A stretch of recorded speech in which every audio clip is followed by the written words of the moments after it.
अब आ गया है बंदर के हाथ में उस तरह। अब बंदर को उस तरह के साथ छोड़ दो तो वो मारकाट मचा देगा। अगर उसको एंगेज करो और बोलो उस तरह छोड़ तो यकीनन वो होने नहीं वाला है। फंस गए। रोहन जी, मुझे आप मोदी सरकार पर अटैक करना ये आपका काम है, ये आपका हक है। मैं सवाल आपसे पूछ रही हूँ कि उस आपका भी वही काम होना चाहिए रुबिका जी मेरे साथ में। राजनायक जो हैं रोहन गुप्ता जी, उनकी जो बातचीत होती है उस नुमाइंदे के साथ, तालिबान के संगठन के नुमाइंदे के साथ, वो सही है कि गलत है? देखिए रुबिका जी, आपने कहा बंदर के हाथ में उस्तरा, मैं बिल्कुल मानता हूं। और ये उस्तरा क्यों आया? जब मैं पहले मेरी बात जब शुरुआत की, मैंने कहा कि जब कूटनीति में झूठ नीति और कंफ्यूजन नीति शामिल हो जाए तो ये हादसा होना ही है, ये बाल होना ही है। हम कब से सुन रहे हैं कि भारत ने पहले दोहा में बात की तालिबान के साथ में। आज देश के सामने पारदर्शिता थी, वो सारी चीजें लानी चाहिए थी। आज ये कहा जाता है कि तालिबान से हमारे लोगों को प्रोटेक्ट करने के लिए कहा गया, तो अभी तक सरकार क्या कर रही थी? मुद्दा यहां पे रुबिका जी सिर्फ तालिबान से बात करने का नहीं है। इस सरकार की जो कूटनीतिक विफलता है, अफगानिस्तान एक ऐसा देश था कि हमेशा भारत ने एक बहुत इंपॉर्टेंट रोल प्ले किया है। आज चीन हो, रशिया हो, पाकिस्तान हो, अमेरिका हो, सारे देश अपने एंगल से अपनी नीति वहां पे वो इंप्लीमेंट कर रहे हैं और भारत देखता रहा है। ये बहुत बड़ी कूटनीतिक विफलता है। मैं एक देश के भारतीय के होने के नाते बोल रहा हूं। तालिबान आतंकवादी संगठन है, उसमें कोई दो राय नहीं, सब चीजें मानते हैं। मैं आपको मोदी जी का एक स्टेटमेंट सुनाना चाहूंगा जहां पे उन्होंने कहा कि ना गुड तालिबान ना बैड तालिबान। मैं चाहूंगा कि आप ये स्टेटमेंट सुने जरा। ये स्टेटमेंट सुनिए आप।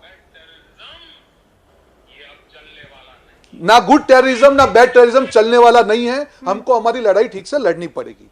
मुद्दा मैं रुबिका जी सिर्फ ये कहना चाहूंगा, आपने कहा कि मेरा काम है मोदी सरकार के ऊपर हमला करना। नहीं, मैं यहां भारतीय के नाते एक डिबेट में बैठा हूं कि अगर एक आतंकवादी संगठन है, आज तक आपकी कूटनीति क्यों ऐसी विफल रही कि आप उसको इंडिकेशन नहीं ले पाए कि ये होने वाला है? आपने कहा कि दोहा में हमारे लोगों ने बात की, देश के सामने वो बात लेकर क्यों नहीं है? कौन सा देश मुद्दा बहुत बड़ा है आज हमारे लिए, बहुत बड़ी। वो ये इशारों में समझ गया कि ऐसा कुछ होने वाला है। 20 साल से बैठा अमेरिका को तो तक नहीं समझ में आया अफगानिस्तान का, और आप कह रहे हैं कि यहाँ भारत में बैठ के मोदी जी को सब समझ में आ जाए। रुबिका जी, दोहा में तो मुझे बताइए। नहीं, मोदी जी को अगर समझ नहीं आया तो दोहा में क्यों मीटिंग हुई थी पहले? आप जो बोल रही हैं, आप मोदी जी के लिए बोल रही है कि उनको समझ में नहीं आया, तो दोहा में मीटिंग हुई, उसका ब्यौरा देश के सामने क्यों नहीं आया कि क्या डिस्कशन हुआ था उसमें? अच्छा, आप तो बता आपकी दें सरकार में इस तरह की कोई बातचीत नहीं हुई है? आपकी सरकार हमेशा इन चीजों से परे रही है, दूर रही है। आपकी सरकार में कभी ऐसी कोई बातचीत नहीं हुई है? देखिए रुबिका जी, हमने कभी भी कूटनीति का 56 इंच की छाती दिखाने के लिए उपयोग नहीं किया है। आज ये मोदी जी की जो नीति है उनके सामने पड़ रही है, भाजपा की नीति उनके सामने पड़ रही है। हम सब मानते हैं कि जब सामरिक बात हो, कूटनीतिक बात हो, हम लोगों को रिस्ट्रेंट रखना चाहिए और देश को मिलकर चलना चाहिए। पर यहां पे जब डायलॉग का कंसेप्ट ही नहीं हो, वो देश के मामले हो, महंगाई का मामला हो, किसान का मामला हो, जब सरकार को डायलॉग करना ही नहीं हो तो उन साथ क्या अपेक्षा रखेंगे? आज यही मोदी जी बोल रहे थे कि ना गुड तालिबान ना बैड तालिबान। वो चीन के एम्बेसडर से राहुल गांधी की मुलाकात और तस्वीरें ऐसे ही थोड़ी बाहर आ जाती है। वो ट्रांसपेरेंसी आपने मेंटेन की थी, तभी तो दुनिया को पता लग पाई है। स्मिता प्रकाश, आज मुझे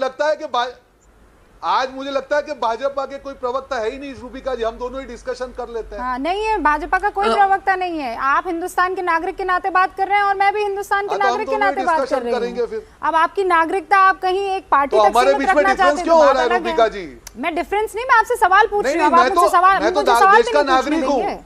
स्मिता प्रकाश, हम दोनों तो एक साइड होने चाहिए। नहीं, हम दोनों एक साइड होने चाहिए।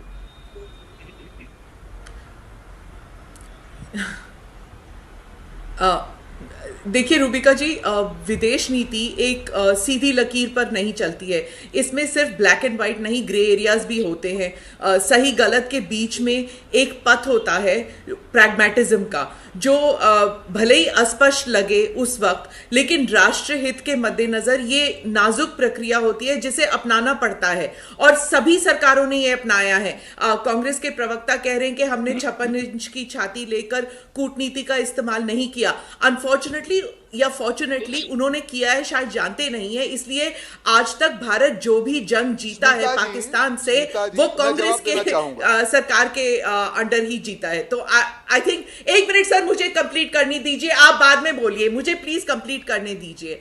तो अगर अगर वक्त की मजबूरी है, इसकी वजह से बात करना पड़ रहा है, क्योंकि तालिबान के साथ बात करना जो है जरूरी क्यों पड़ गया है? क्योंकि ये एक टेरर ग्रुप है जिसके कब्जे में एक one country is under its control, तो बातचीत तो करना ही पड़ेगा। अगर हम बातचीत नहीं करेंगे तो पाकिस्तान और चाइना के अलावा कौन इनको रिकॉग्नाइज करना चाहता है, कौन इन्हें कंट्रोल कर सकता है? कोई भी नहीं कर सकता। लेकिन अगर हम ऐसे ग्रुप के साथ जहां पर आईसिस, जहां पर तालिबान, जहां पर ये सारे टेरर ग्रुप्स ऑपरेट कर रहे हैं और जिनका सीधा कनेक्शन एलईटी के साथ है, जिनका सीधा कनेक्शन हाफिज सईद सलाउद्दीन के साथ है, अगर हम इनके साथ हम तो फिर अभी जीरो बातचीत टॉलरेंस नहीं का क्या होगा करेंगे, Smita at least in the of the zero record, tolerance मतलब टेररिज्म पर, कोवर्ट उसका क्या तरीके से होगा? अगर हम बात नहीं करेंगे जी, zero tolerance Absolutely. On terrorism, फिर वो संकेत जैसे कैसे मैंने जाएगा? आपको कहा कि हम just because we are talking doesn't mean that we recognize the government. recognizing the government is a different matter altogether। लेकिन अगर हम बातचीत नहीं करेंगे तो हम एक ओपन एरिया छोड़ देंगे पाकिस्तान और चाइना को वहां पर टू यूज देम स्ट्रेटेजिकली। इसलिए हमको करना पड़ेगा। इसका ये मतलब नहीं है कि हम पार्टनर बन गए तालिबान के साथ, चाहे उनके हाउ दे गवर्न अफगानिस्तान या फिर उनके स्मिता जी। टेरर नीति को लेकर हम उनके Okay. पार्टनर।